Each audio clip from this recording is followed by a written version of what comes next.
Hey everyone, and welcome to This Explainer. I am absolutely thrilled you're tuning in today because we're going to tackle something that affects, well, pretty much all of us. You know that feeling that your workday is just this chaotic mess of emails, meetings, and unfinished tasks? Yeah, we've all been there. But today, we're going to completely transform that chaos into a structured, highly productive masterpiece. We are diving deep into the complete guide to time blocking so you can finally master your calendar. But before we get to the solution, we kind of need to look at the problem. And I want you to consider this staggering number, 40%. Research actually shows that up to 40% of your productivity is lost purely to context switching. Think about that. Bouncing endlessly between your inbox, your team chats, and your actual deep work is literally destroying nearly half of your productive capacity. It's this painful hidden cost of our modern work habits, and it's exactly what we're going to fix today. So here's our roadmap for today's masterclass. First up, the end of to-do lists. Then, the science of focus. Third, defining your time blocks. After that, we'll cover step-by-step implementation, customizing your block strategy, and finally, common traps to avoid. Okay, let's dive into this. Section 1, the end of to-do lists.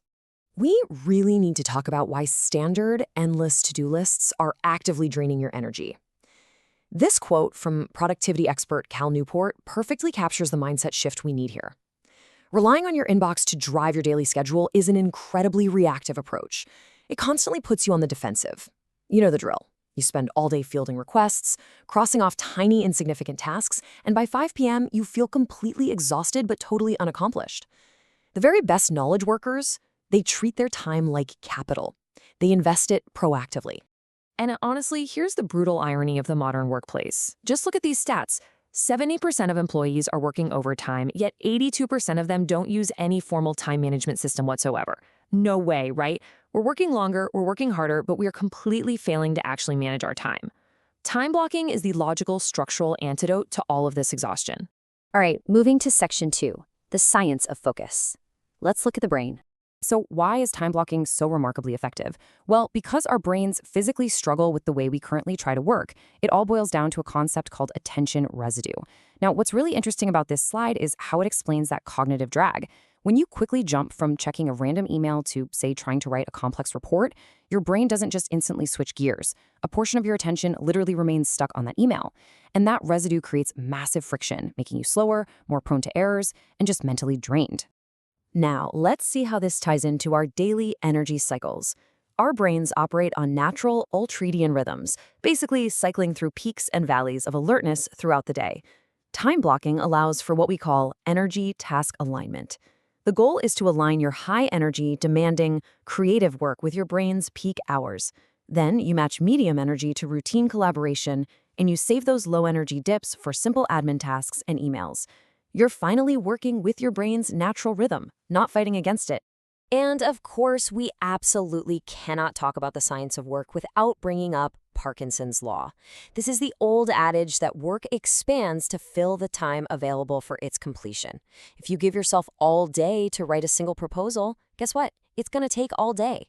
Working without artificial deadlines practically guarantees inefficiency. Time blocking shuts down Parkinson's law by giving tasks strict boundaries, saving you so much wasted time. Section 3, defining your time blocks. Let's clarify what this actually is. Right, so there's this massive misconception that time blocking turns you into some kind of rigid robot. That's just not true.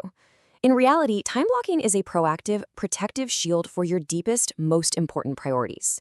It is not rigid micromanagement, and it absolutely is not an excuse to ignore true houses-on-fire emergencies. Think of it as a blueprint for your intentions, not a prison cell for your schedule.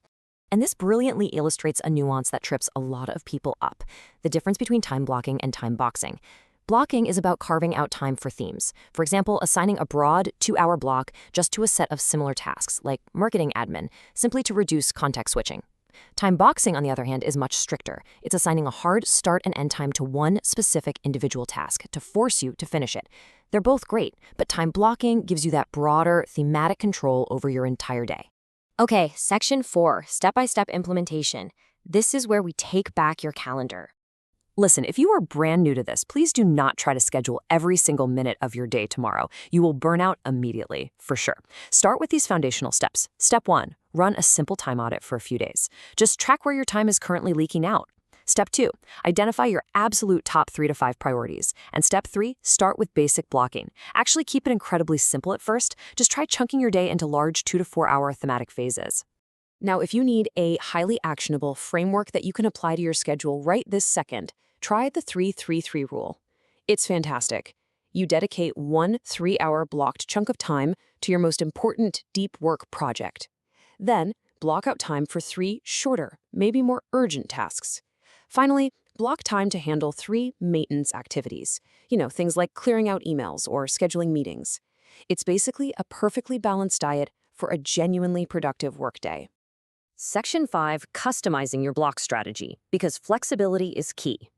Let's rapid fire through some advanced strategies to help you level up your freshly blocked schedule. You can try day theming, where an entire day is dedicated to just one focus, like Admin Mondays. You could use task batching to group similar things together and just crush all your emails in one sitting. You can even mix and match, like running 25-minute Pomodoro sprints inside a much larger 2-hour focus block. And of course, there's the ultimate secret weapon, buffer time integration, which we'll get into in just a second. But as you customize, you have to be aware of what is notoriously known as the Swiss cheese schedule. Oh, we have all had these days. You've got a 30-minute meeting at 10, another at 11:30, a quick sync at 1:15. Your entire day is just full of holes. It completely destroys any real possibility of getting deep work done.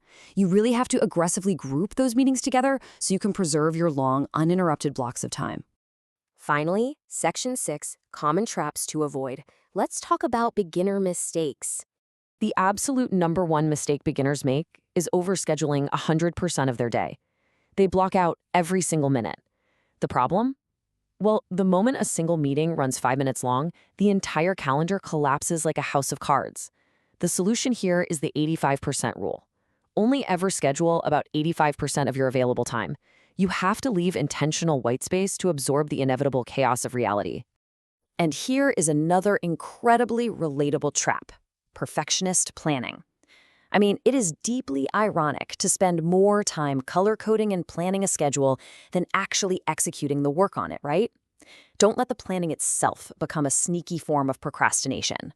Promote a good enough scheduling mindset by setting a hard limit for yourself.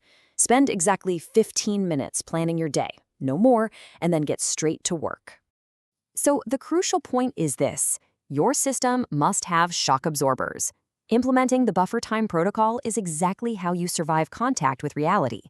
For every 4 hours of deeply scheduled work, you need to include 1 hour of flexible buffer time.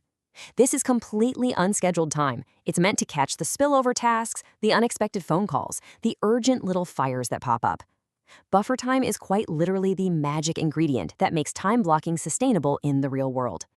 Well, we've covered the science, the step-by-step strategies, and the inevitable pitfalls of mastering your calendar. And it leaves us with one final, vital question I want you to ask yourself as you log on tomorrow morning. Are you going to let your inbox proactively dictate your day again, or will you step up, take control, and block your time? The choice and your productivity is entirely in your hands. Thank you so much for joining me on this explainer, and I absolutely cannot wait to see how you master your time.